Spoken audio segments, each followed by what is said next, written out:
কোচবিহারের কৃষিকাজ পর্যবেক্ষণ করতে সুদূর অস্ট্রেলিয়ার নাগরিক। বর্তমান সময়ে কৃষিকাজে বিভিন্ন ধরনের নিত্য নতুন প্রযুক্তির ব্যবহার বেড়ে চলেছে। শুধুমাত্র যন্ত্রপাতির দিক থেকে নয়, তার সাথে চাষ পদ্ধতিতেও এসেছে আমূল পরিবর্তন। আগে যেরকম একটা জমিতে একক সময় শুধুমাত্র এক ধরনের চাষ করা হতো, এখন একই জমিতে কয়েক ধরনের চাষ একই সাথে করার মাধ্যমে আরও স্বাবলম্বী হয়ে উঠেছে কৃষকরা। প্রসঙ্গত আজ সিমিট নামক একটি আন্তর্জাতিক সংস্থার ভারতীয় শাখার project PI Allison Line, Uttarbanga Krishi Vidyalaya, রাজ্য কৃষি দপ্তরের বিভিন্ন সংস্থা একত্রিতভাবে চাষবাস পর্যবেক্ষণের জন্য বামনহাটের আশেপাশের বিভিন্ন জায়গা পর্যবেক্ষণ করেন। এখানে এসে তারা স্থানীয় কৃষকরা কিভাবে কৃষি পদ্ধতি আপন করে নিচ্ছে, তাদের কাছে কৃষি প্রস্তুতি কতটা লাভজনক, এই সম্বন্ধে অন্যান্য বিষয়গুলো খতিয়ে দেখেন। এদিন এই পর্যবেক্ষণে দলে উপস্থিত ছিলেন আন্তর্জাতিক সংস্থা সিমিটের ভারতীয় শাখার project PI Allison Line, Uttarbanga Krishi Viswavidyalaya থেকে Biplab Mitra, HOD of plant pathology Pratik Madhab Bhattacharya, DD Asit Mondal, Arindam Das সহ কৃষিপ্রেমী মানুষজন, এলাকার বিভিন্ন কৃষকরা। পর্যবেক্ষণ শেষে ঠিক কি বললেন অস্ট্রেলিয়ার পর্যবেক্ষক, শুনুন। সমীর হোসেনের report, R.K.N update. Diana, especially in Coachbihar, how it's feel to be here? Thank you. It's always lovely to be in Cooch Behar. So I've been working with UBKV in Cooch Behar for 10 years now, and the level of science and the dedication to the farming community is very wholehearted. It's really great to be back here with my friends at UBKV and the farming communities they serve. Actually, if you travel a few more kilometers, you will reach the border area, Bangladesh-India border. So how it's feel to be here in this situation when Bangladesh and Indian relations are not so good at this moment?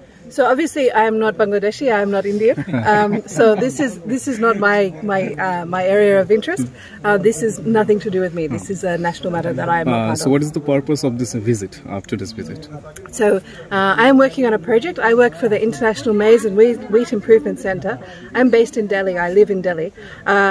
And we're working on a research project here looking at ways to improve the Rabi season production of maize crops. So adding in an additional crop, maintaining the maize yield, but adding in an additional crop.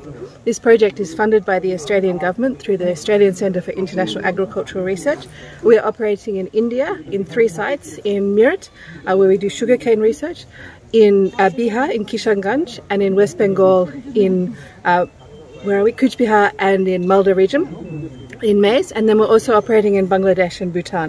So the purpose of my visit here today is to see just a sample of what the field trials are and how the farmers are going, what their learnings are, what the things that they can tell us. We are learning from the farmers as well. So a lot of what we are seeing in the field is the basic idea came from the researchers, and then farmers are providing their own innovations. And then we will take those learnings and put them into our field trials going forwards as well. So actually, you were from Australia, so there are many farmers, and their farming technique and Indian farming technique are not same, as my thinking.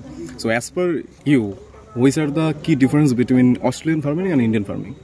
So I think there are a surprising number of similarities between Indian farmers and Australian farmers, in the sense that all the farmers want to productively use the land to create a resource to feed their families and to feed their communities and to make money for themselves.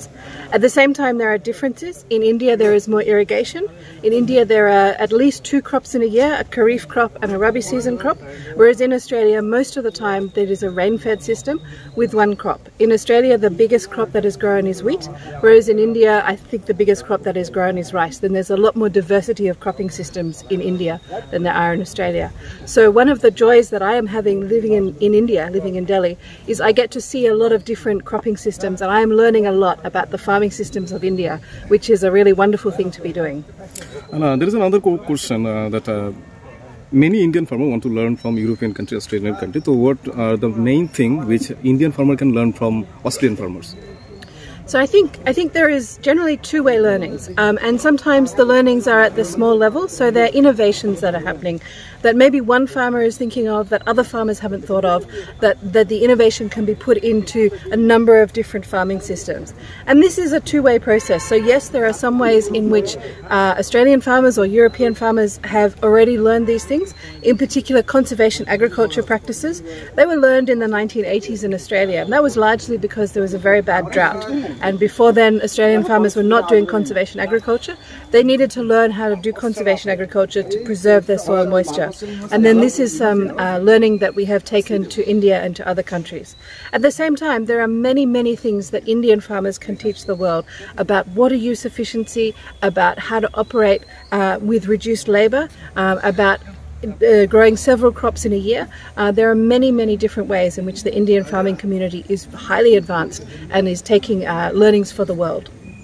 So, there is a question about environment, about because of many kind of farming, environment is harming. So how can we reduce this? Sorry? The harmful way of farming, like paste or chemicals. Yeah. So how can we reduce that? So in terms of reducing the harm that farming does to the landscape and trying to be more sustainable, I wholeheartedly believe that this is something that farmers want to do. So farmers are looking to make sure that their production systems are as efficient as possible, that they last into the long term so that their children can also have an income stream from the farms if that's what they want. There are many different ways in which farmers can do this. Conservation agriculture practices, which UBKV has developed and refined for this North Bengal region, are a key part of that. And then also regenerative agriculture practices around that are coming forward as well. Your name and designation, please. So my name is Alison Lang. I'm an agroecologist at CIMMIT in Delhi. Namaskar. Namaste. Ideal national academy বালকদের একটি আদর্শ আবাসিক শিক্ষা প্রতিষ্ঠান। এখানে audio visual ও আধুনিক শিক্ষার পাশাপাশি ধর্মীয় শিক্ষা প্রদান করা হয়। সেই সাথে ছাত্রদের সুস্বাস্থ্য বজায় রাখতে মাঝে মাঝে অভিজ্ঞ ডাক্তারদের দ্বারা চেক আপ করানো হয় ও সুষম খাবার প্রদান করা হয়। আপনার সন্তানের সুস্থ, সুন্দর ও উজ্জ্বল ভবিষ্যৎ গড়ে তুলতে চলে আসুন দিনহাটার বাবুপাড়া 2 নম্বর ওয়ার্ডে আইডিয়াল ন্যাশনাল একাডেমি মিশনে, অথবা যোগাযোগ করুন 9800711212 অথবা 9932230750 এই নম্বরে।